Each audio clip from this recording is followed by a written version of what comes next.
All right, this week on Between the Watts, we've got some new reviews to share with you guys that are coming up. We also have a bunch of e-bike news to talk about. We're going to take your questions from the comments and try to figure out what the hell is going on in New York City with their e-bike laws.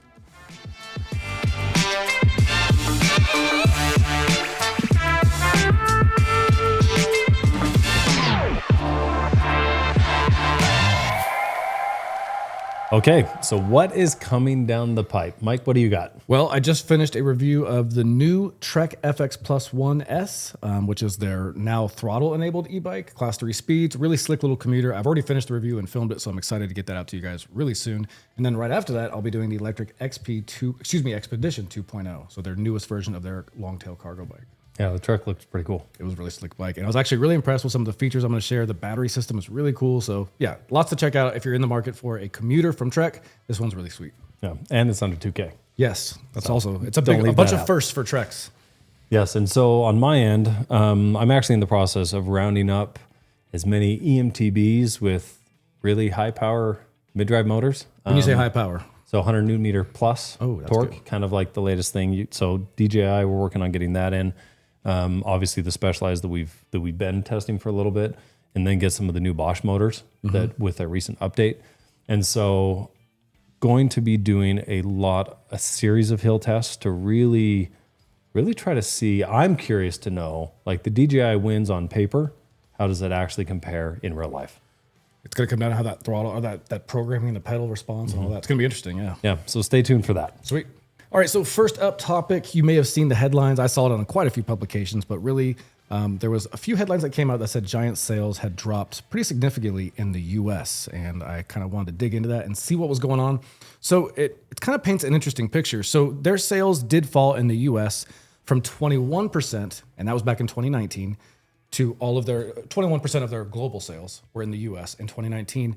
And then by 2024, which is the year they're reporting now, it fell to 8.6%. So that steady decrease from 2019 to 2024 has a lot to do with a couple things. One is the bike industry as a whole. So we had pre-COVID. COVID came, everybody wanted a bike because that's one of the few things you could do, buy a bike. And then post-COVID, everybody slowed down in selling bikes. And so sales fell for everybody across the board. But they noticed that specifically in their lower end bikes or their cheaper bikes, they weren't performing well in America. But their higher end bikes, some of their things north of 3,000, were still doing really well in America. And so they kind of repositioned their market strategy and just moved the sales of the inventory of their cheaper bikes over to new markets like Taiwan and China, where apparently over the last 2 to 3 years, there's kind of been a cycling revolution. Many headlines use the terms like cycling explosion, cycling revolution or renaissance. Basically, they're finding that the youth in China are really taking into bikes right now, and it's just a time that Giant kind of saw that and said, hey, let's capitalize on that, and we can still keep our more premium stuff in the U.S. Yeah, and I mean, we've talked about this last couple podcasts about what we saw when we went Supports to China. What you saw, yeah. Is so that younger generation, it was really interesting because everybody rides mopeds over there. They've got really good infrastructure for bike lanes, but it's all moped. Like sit on moped? Yeah, sit on moped go. I mean, we're talking 40 million plus sales a year of mopeds. And the younger generation doesn't want to look like grandma. So grandma's riding a moped. Got to be different. And the kids, the 20-year-olds, the teenagers, et cetera, they want to be cool and hip. And so they're getting into road bikes, potentially e-bikes. But I mean, just like a China Cycle show, there were so many crazy cool designed road bikes and gravel bikes that it is, I actually think we're just at the tip of the iceberg there. And I would expect this trend to continue, not just from Giant, but from other brands. Yeah, I think so. I think it's a good way when you look at a global strategy when you're a global brand. So just take what's performing well here or not performing well, move it to where it performs well. It makes sense from a strategic standpoint. Yeah. What do you got coming? Next up, so we do have a recall. So Specialized recalls the Globe Haul ST. And basically what they did is, the ST and LT. Depending on what seat post you have.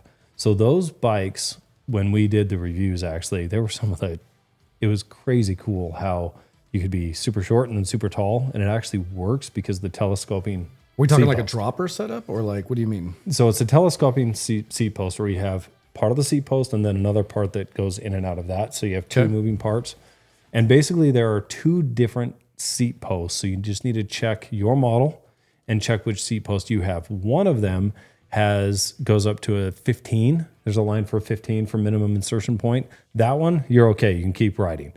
The next one, if it only goes to 13, that's where you need to take it into a dealer, and they will basically swap it out for still a really good telescoping seat post, but it's made of a different material. So it basically was where if you raised it too high, so I'm probably thinking if you're 6'4", 6'5", is all you would need. Like anything below that, you're probably not raising it up this high. The material, whatever that was, just wasn't quite strong enough, and they were having some cases. I think 13 cases have been reported where it just kind of broke. Yeah, and obviously they don't want to have that happen. There were some bruising, some scrapes, mild injuries, nothing too crazy. It is a voluntary recall, so good that they're doing it. But if you bought a Globe Hall LT or ST, just check. Any questions, bring it into the dealer. Yeah. Better safe than sorry on that. That seat post is not something I want breaking while I'm riding. All right. So another money-related bike industry topic. There was another bunch of headlines that came out over the past week that Canyon's Valuation. So Canyon is kind of a very prominent direct-to-consumer brand. You've probably seen them if you search for a bike for sale. And there was a bunch of headlines that came out that said their valuation had dropped by like 42 to 43%, depending on where you got the headline. And of course, I thought that's a massive drop in just since last year when they reported their financials. And so again, I kind of dug into that one, and that one paints an interesting picture too, but it's not as bad as they make it sound in the headlines. Really what it was largely due to, the elephant in the room, which is the bike industry sales in general are across the board slumped. But then in addition to that, they found that in their e-bike segments and their non-e mountain bike segments, they had to do pretty steep discounts just to stay competitive, because as this technology keeps evolving and getting better and everybody's like, oh, well, my old motor doesn't do that, and this one's got twice as much torque, they're just finding that after a year or two of being in inventory, the bike's not as competitive in the market. And so they've found themselves in a position to just make steep discounts on that inventory to move it. And then in addition to that, they had a recall in 2024 on batteries for their eMTBs, which also kind of, it's a stain on the look, a stain on reputation. So they kind of had some battles to fight there. And the company that has a majority stakeholder in them is GBL, and they reduced the valuation by roughly 42%. So a lot of people saw that headline and thought, oh, Canyon's done for. But in reality, I think it's just a combination of industry trends, a recall they had to deal with, and just kind of navigating the market as well. And it sounds kind of almost more of an accounting procedure, where you're basically just writing down a valuation. Correct. They're not necessarily selling additional equity at that price or saying that they're going to close any shops or any. Well, I guess they don't necessarily sell in shops. Well, funny you say that, because one of their market strategies moving forward is it's not robust. I mean, they haven't mentioned a massive physical store presence, but they are talking about increasing a physical store presence, because they do know that consumers, they see a $5,000, $10,000 bike. You want it, but do you really want it if you haven't touched it, rode it? They know that kind of exists. So they're kind of struggling being a big leader in DTC sales, but also trying to bridge a gap where consumers do want to physically touch a bike. So it makes sense. For what it's worth, I hope they stick to their DTC roots. That's what's cool about Canyon. That's what made them cool. I actually don't think I've ever heard someone saying, oh, I don't know, I want to test ride a Canyon before, because they've done such a good job at producing good quality bikes that people just trust it. And by being able to save $1,000 or so by going direct to consumer, I just think it opens doors to a lot of riders to get them on kind of a higher quality bike at a little bit less money. And so I hope they don't chase that, bike shop dream when their biggest advantage, I think, again, this is just my take, has been that DTC model, getting things to consumers at priced a little bit less. Yeah, I think you're right. I think complementing that is they said, they're only looking at 1 or 2 locations in Germany. So it's not like they're really looking at any kind of expansive project with a bunch of physical stores, which would obviously create a bunch of logistical issues and overhead issues. But I think maybe in some concentrated areas where they have, I don't know, that's something they're talking about. And so I think opening a couple stores in Europe might be a unique way to test that without kind of fully jumping in. So we'll see how that goes. And so those are self-branded, self-owned stores? Correct. Like Canyon-fronted stores. So like an Apple store. Exactly. Got it. And then, so I looked into the details just a little bit, and correct me if I'm wrong, but they're also opening up a office in Shanghai. Yes. To support, again. Speaking of, I mean, it just kind of keeps coming back, and I don't know, maybe it's just because we're, again, just went there, but they're also talking about potential growth in sales in China.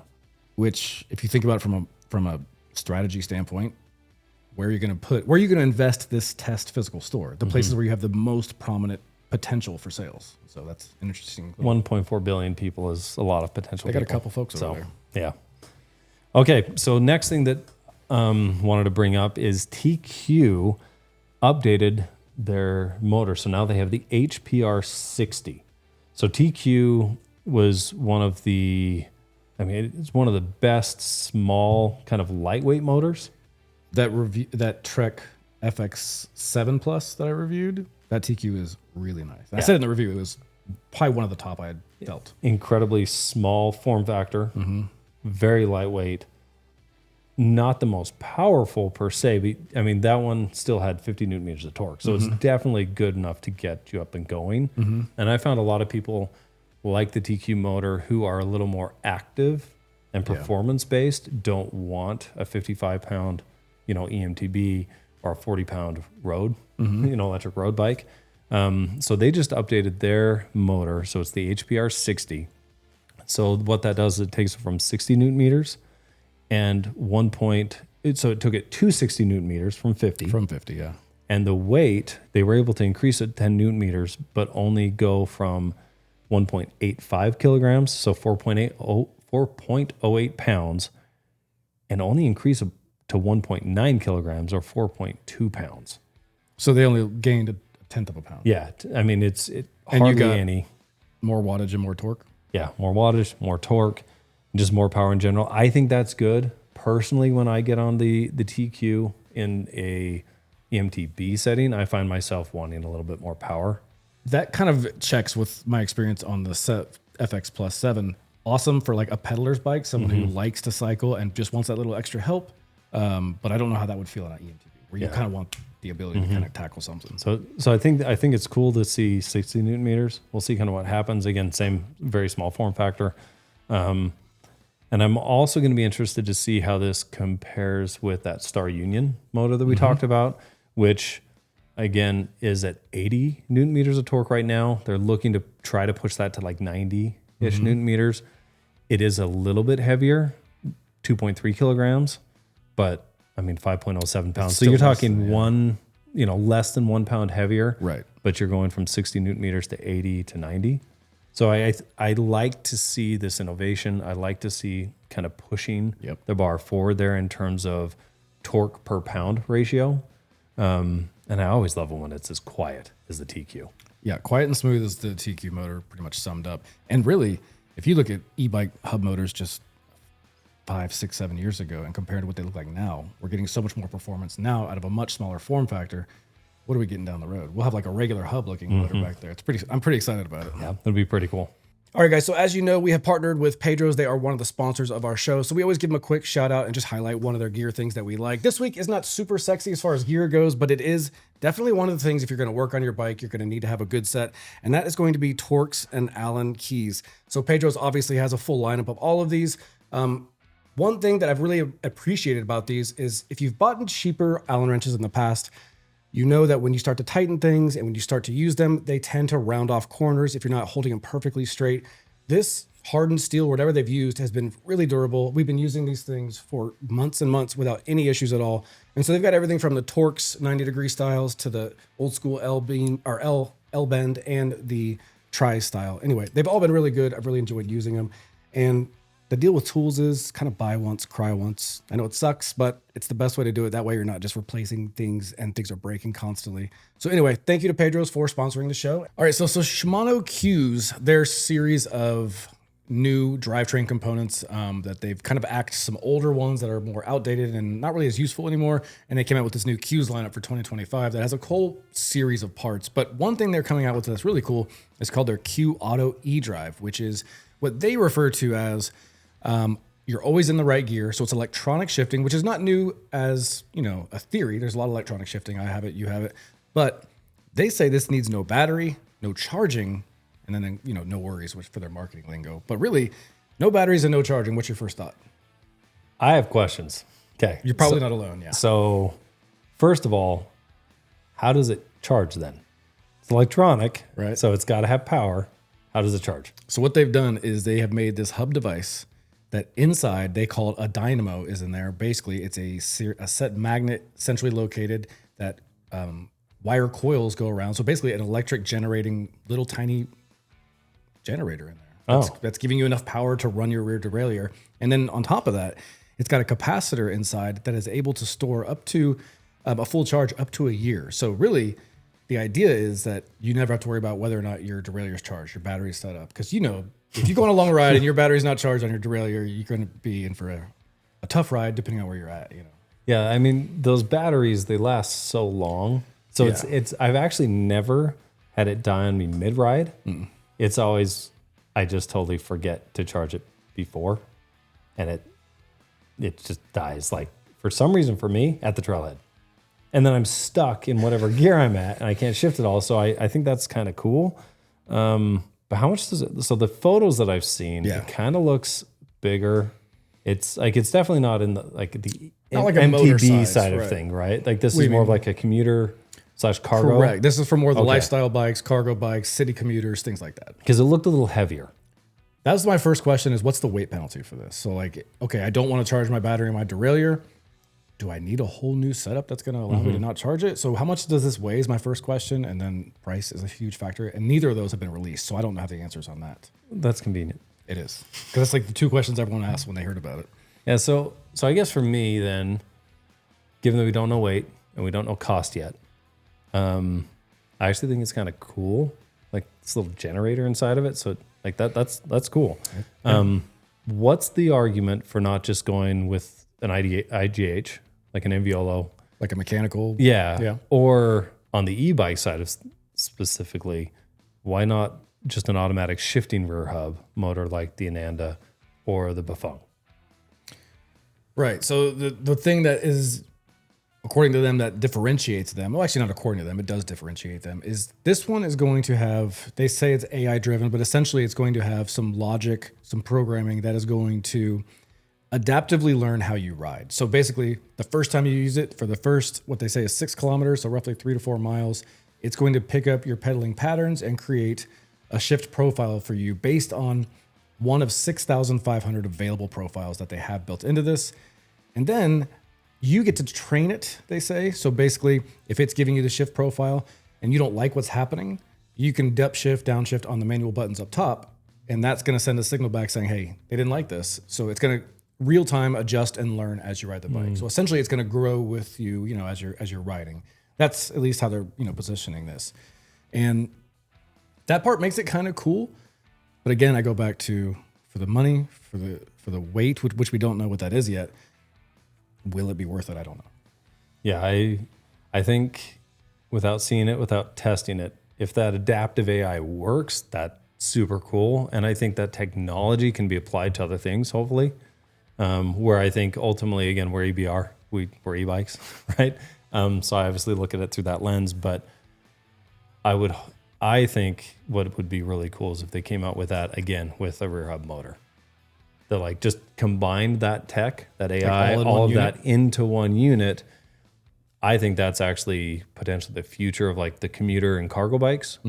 For people that, again, want to save a little money on a mid-drive type thing. But I guess you could even pair this with a mid-drive and it could work, again, really well there. I just think it actually works better in an e-bike system versus a analog system is just that will be my prediction. Yeah, and that's kind of the route they're headed. Like right now, I thought, well, if I've got this rear hub IGH that's shifting for me, well, then this could only go on mid-drives. But while they haven't confirmed it through any like written material, they have pictures of a bike brand that they partnered with out of the UK. I think it's called Rose or something like that. But basically, that's a rear hub motor commuter e-bike. But they put this shifting mechanism up in the front hub because it still can send that signal back to the rear derailleur to shift for you. So you could potentially run a rear hub motor, a front hub IGH. It just seems like, to be honest, a front hub IGH that's actually shifting in the back. Correct. Okay. All of that to just not have a battery. So that's where my dilemma with it. So just bring it together, put it all in the rear. Yes. Battery, motor. And make it light. Yeah. And less expensive. Got it. Well, which we don't know the price. Yeah. Who knows? So we'll see. That's cool. Okay, so one last bit of news. And we always want to highlight things that we think are positive for e-bikes, for getting people on bikes and just getting more people riding. This one is the Kingdom Trails announces that Class 1 e-bikes are now welcome on most of its 100+ miles of single track. Right, so the Kingdom Trails, have you ridden those? No, I've not. I kind of want to. Yes. Well, the closest thing I've been to is probably like a Bentonville or something, but this sounds like pretty unique, especially up northwest like that, or northeast. I haven't heard much about that. It's one of the largest and most famous mountain bike trail systems and destinations in the northeastern USA. And so they opened up about 85% of their miles to e-bikes, which again, my first question is like, why not 100%? Yeah, what's the other 15%? Right, what's the other? Don't know yet. Apologize for that. But I do just want to give them a high five and a thank you for opening that up, because it really does open up more trails for more people. It also makes it more fun for a lot of people. Like I continually see more and more 50, 60-year-olds that have told me every single time, because I'm on an e-bike most of the time, they're always stopping me to talk e-bikes. Yeah. And I always ask them, okay, did you ride before? Oh, when I was a kid. Like, would you ride if you didn't have an e-bike? No. Not at all. Like every single time. And so I think that's really cool. And when you tie that in with how, when like they've done studies. I think like legitimate studies, right? Yes, legitimate like studies, BLM, on impact of trails for an e-bike. Is it tearing up the trails more? And just no, like it doesn't cause more wear and tear as long as it's a Class 1 e-bike, right? I'm very against putting a throttle 80-pound bike on single track 100, right? I don't want to get anyone confused there, but it's not impacting the trails. Someone like if you're pedaling up a climb, you're on your XC bike, whatever, and you're killing yourself climbing up, and some 70-year-old or 50-year-old or even 30-year-old just bombs past you on an eMTB, it might be a little demoralizing, but like I just hope people can get over their own pride and get stoked for that person. Like how I look at it, like I had this happen today at mountain bike practice. Like I'm riding my Spur, so not an e-bike, and some dude just blew by us. And I was like, my first reaction, I was like, oh no, I want to be competitive, right? But then I just looked and I was like, no, that's sweet. Yeah. Like stoked for that guy. I just hope we can have more of that so we can get from 85 to 100% and we can get more trails open, because that's where a lot of the growth is for the industry. And I know there's part of us that doesn't want too many people on the trails, but where we live, I mean, this is like a mountain bike. There's a lot going on, destination. Yeah. I've never once, even when we're out with 150 riders on the mountain bike team. Is your team that big? Our team's big. I think we have like 80. Yeah, it's big. Even then though, they don't really get in the way. So more people can use the trails. Let's get more and more people out on bikes. So thank you to Kingdom Trails for opening that up. Yeah, I can't tell you how bummed I was the first time I took an eMTB to Moab. This is a few years ago, and every trail was like no electric bike, no. Yeah, Slick Rock. It was so annoying. Yeah, Slick Rock is fun, but would love to see more trails open. 100%. All right, so we have some additional news, but we want to talk about this one a little bit more, and that is recently the New York City mayor proposed a new speed limit on e-bikes, where he's proposed that limit gets set at 15 miles per hour. Europe would like that. Europe's already there. Okay. And I don't think anyone out here is going to like it. No, I don't think so. So first of all, Mike, walk us through kind of the problem, why they're doing this, and what exactly is going on. So it seems like there's two camps right now. There's the camp of people who say, hey, I'm out there on the sidewalks, I'm walking with my kids or my pet, and I keep having e-bikes zoom past me. Sometimes these kids are, I don't know. There's a camp that's complaining who are not on e-bikes, and then there's the camp of people on e-bikes saying, well, look, this is an affordable transportation method for me. I don't have to sit in traffic all day. I don't have to worry about licensing, registration, insurance. I can afford it, and I can get to work and home. So please don't start regulating how I do that, because you're going to turn it into something I now can't afford. So what they've done is they had a public comment window, which is already passed, and now they're going to do a public hearing on July 14th at 10 a.m., which I think will be online. So if you're in that area and you want to partake, you can do that. And I think they're going to make a decision at that point. It's kind of a highly debated topic in New York City right now. Yeah, New York is, I love New York City. I really do. I seem to go about once a year, every other year, and every time I go rent e-bikes and ride around, go across the bridge, get some pizza, that type of thing. New York's, they kind of have some weird rules already. Like their e-bike rentals are supposed to be capped at 18 miles per hour. Where the heck do you get 18, right? The class 3 there is set to 25 miles per hour instead of 28 miles per hour, which like we test a lot of e-bikes. There's not that much difference between 25 miles per hour and 28 miles per hour. Very little noticeable difference. Like it's just, if any. Yeah. And even the ones that go 28, you usually kind of find yourself capping about 26, 27. Yeah. Right? Like it's just a weird thing. And there's been some brands that have actually adjusted how they limit their bikes to follow New York's rules, right? And so they just kind of have these wacky, weird rules that my argument against this, there's two things, right? Number one, if you have different laws, different regulations across all the different states, that is absolutely impossible for a manufacturer like Lectric, Specialized Trek, right, to have to adjust for all of those. You have to have like state-specific like programming codes in them or something. I mean, we're already seeing that with California's new Yes. law, right, Yep. where they're class 3, they redefined from what it was to where now a class 3 bike can't have a throttle. We talked about that.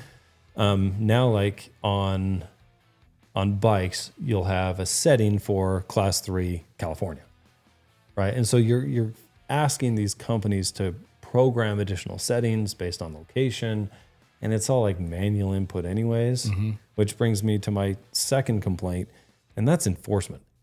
How do you actually enforce this? Like, so the Queen's Councilman, Robert Holden, he questioned how effective these e-bike laws could be, and I'll quote him, said, "We need real enforcement to address the growing crisis of e-bikes." Don't necessarily agree with the growing crisis statement. Crisis is a bit of a politician term. Exactly. And I go back to the quote, "And I appreciate the steps being taken in that direction," Holden said. "But the truth is, without license plates, it's nearly impossible to hold bad actors accountable." Can we talk about what the bad actors are? Has anyone like gave any examples of this stuff? So Are we thinking like wheelies on the sidewalk or something? I was not able to find any specific data of we've had this many complaints, we've had this many accidents, and it might be there. So don't hold this. If you know of this, definitely point it in the comments. Yes, we have a huge population in New York City that watches these. So if you guys know, let us know. I'd love to talk about it. Yeah, like my experience when I've gone to, again, it's Manhattan mostly. Right. I don't see kids wheeling down the fly down the road in street Manhattan? on Sirhons. No, Pretty busy. it's hard. We see that all the time here, and I talk to the head of police here all the time about it. Yeah. That is a problem here. I haven't seen that in Manhattan. But we live in an area like full of dirt bike country. So I can see like kids taking a shortcut to public lands. But New York seems very different, Yeah, most of the time where I've seen people going above even the 20 miles per hour, they're on the street, they're with cars. It's just a different scenario. Right. Yeah. So I don't know. I'd love to understand that a little bit better, but I really, again, how is a police officer going to enforce that? Especially when, say, you're in New Jersey and you don't have these laws, or Vermont, you go there to visit, like, and I'm on the Radster Road, or and it does go class 3, does go over 15. How do you actually spot that as a cop? I mean, are they going to stand out with like the radar UK guns and like spot you and like pull you over and give you a ticket? I just think it's a nightmare from enforcement when they already have laws in place. Do you think these cops want to start giving e-bike tickets? They got so much in New York City to I would assume, to focus on, that this seems like the last priority. I don't know. It's another law in the books that I don't know what they're going to do with. And then also, are they going to go retroactive? Right. So what if I bought a bike that's a class 3, 25 mile per hour bike for New York, and then this passes, what happens? Like, I just think there's a lot of things that off the cuff they throw out. This sounds nice, so I'm going to protect this and protect that, and use all this language that makes you feel safe. But the reality is they're not going to be able to enforce it. They're not going to be able to do anything. Not only that, but how many of the Uber delivery type people, like, what are they going to, I mean, they're already like buying cheaper bikes because they don't have a ton of money. It's not like you make a fortune delivering, tacos at midnight. You get paid based on how many you can do. So speed starts to matter. So you're going to have to toss their bike and get a new bike. Like, I don't think this is well thought out at this point. Yeah. I don't think 15 miles per hour makes sense at this point. You can casually pedal a regular non-motorized bike 15 miles an hour with very little effort. Oh, especially in New York City. You don't have hills everywhere. It's not like getting over 20 is not hard there. And then going back to the councilman's comments, do we really want license plates, registration, all of that added to bicycles? He might, but if you do that, it will absolutely hinder adoption of cycling. And they just passed all the congestion laws. So I thought they were trying to get more people on bikes and using it. I think that they're jumping the gun on some things and not thinking through it entirely. And I really would encourage them to reach out to People for Bikes, talk with them, and work through that with them, because the more states that we can get on their proposed legislation for what they've done with class 1, 2, and 3, the better it will be for everyone. First of all, I think class 1, 2, 3 regulation as proposed by People for Bikes is very safe. I think it makes sense. And it's something that all bike Easily manufacturers can follow, right? So you don't have to try to find a way to limit somebody in New York and then they cross the border to somewhere else, or they come out to Utah and they're stuck at 15. Like, that's just a nightmare for brands, which hinders adoption, makes bikes more expensive. And I just think everyone loses in general there. Yeah, I mean, put yourself in the shoes of someone maybe low income or just starting out in life, and they can't take on this expense of car payment, insurance payment, registration, parking downtown, all the things that come with commuting to the city, or even living in the city and just getting around town. But now all of a sudden e-bikes come out, and now all of a sudden jobs that were a little bit further away are more accessible, or the ability to get to work and back with a one-time payment of the price of the bike with no more extra payments. It just allows more people to do more things. And this seems like a really quick knee-jerk reaction to just stifle those people. Yeah, and I will also add, you can get to work with a smile on your face. And not sweaty. That's something that I don't hear people talking enough about. Like, when you're riding a bike, you are happier. That's just one of my really hard to be angry on a bike. Yeah, most people riding bikes are pretty happy, unless they're overly clad in Lycra, a little bit too competitive. Easy now. I know. I mean, that's sometimes me, but again, know your place. So just the last thing that I would say, just to our audience in general, when you're riding your e-bikes, respect the laws, respect the people on the road, on the bike paths, on the trails. The better we can do as a community, be nice to people, ring your bell as you pass, say hi, less chance of, I'm just going to call it a wacky laws like this, get passed. So please do your part and don't be a jerk. One more piece of news. We just got this, Ride One Up. Breaking news in e-bikes. Yes, not that breaking news. But Ride One Up just released a new colorway on their Rev 1 full suspension. I really like the Rev 1. It's a fun bike.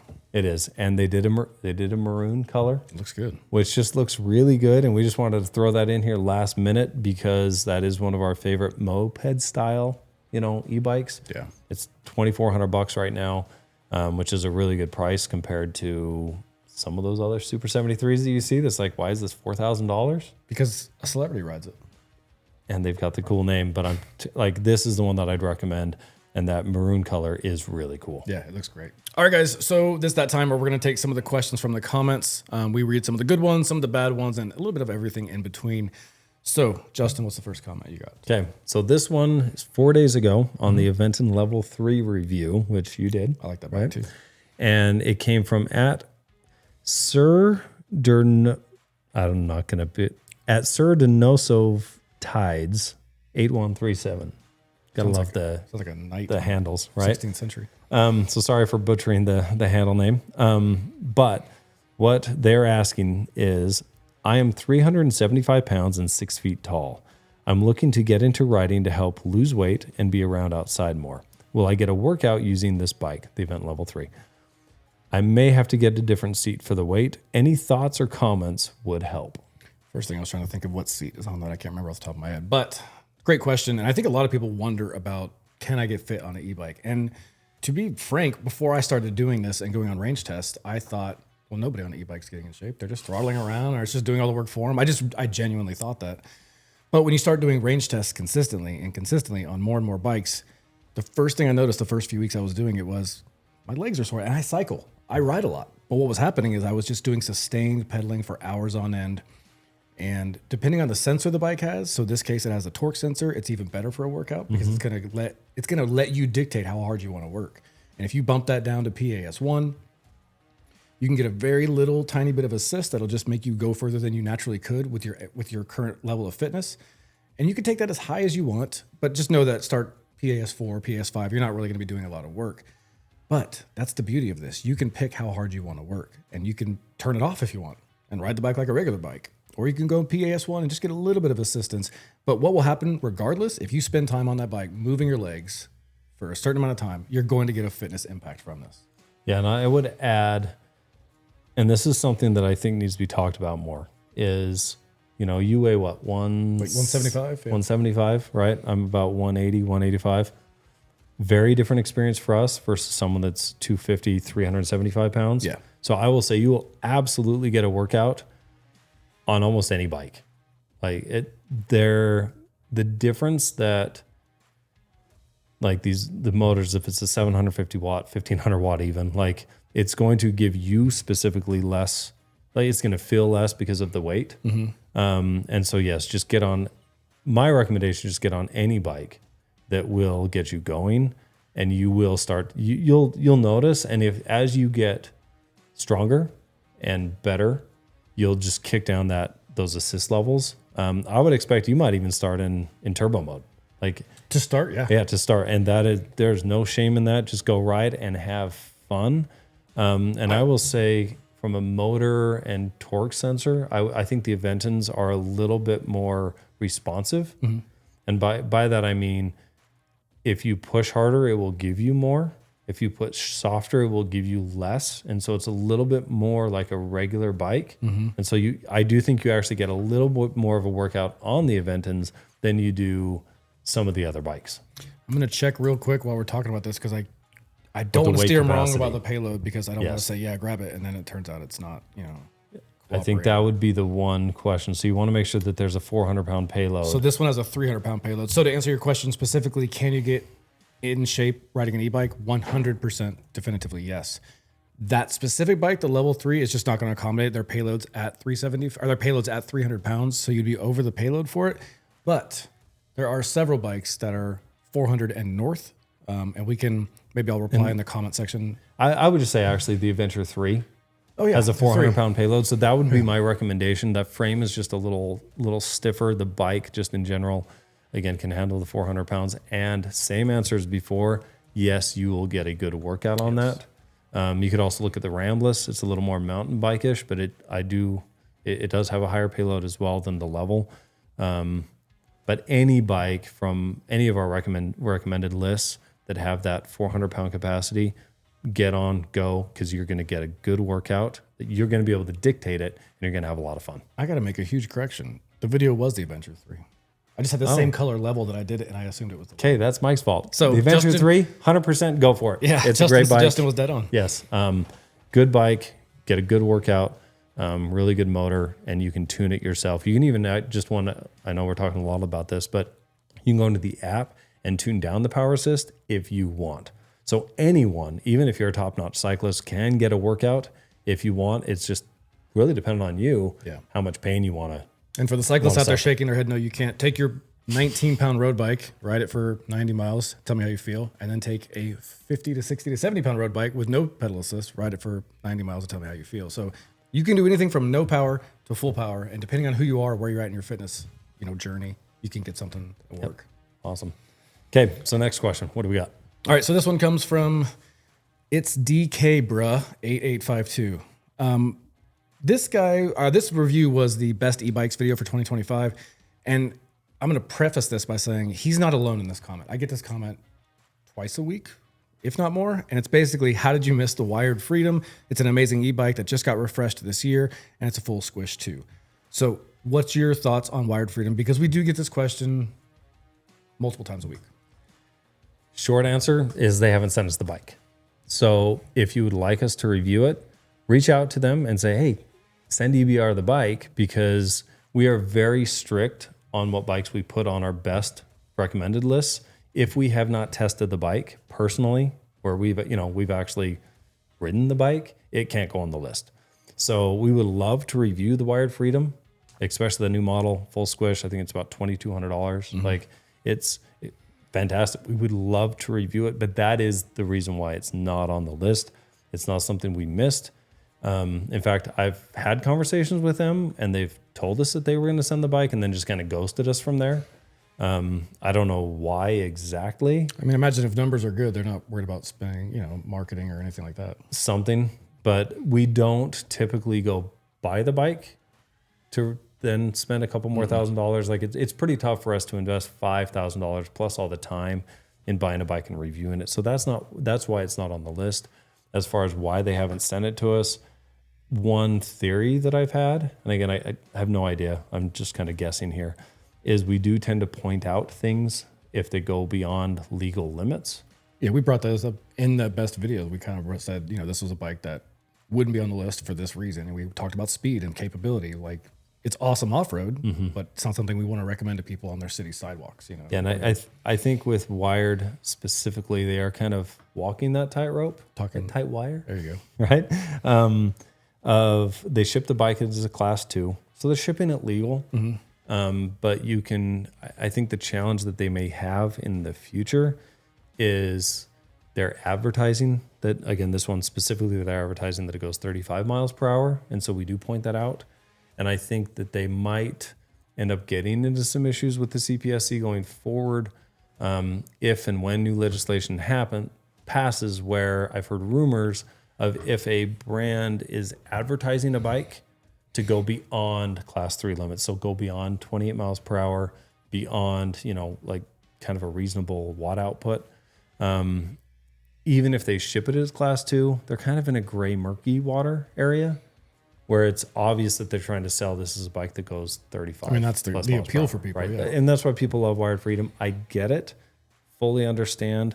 But I do think because we point those things out, that might be one reason why they don't want to send us a bike. But I don't know. So really just reach out to them, say, hey, send them a bike, because that is what's required in order to get on our recommended list.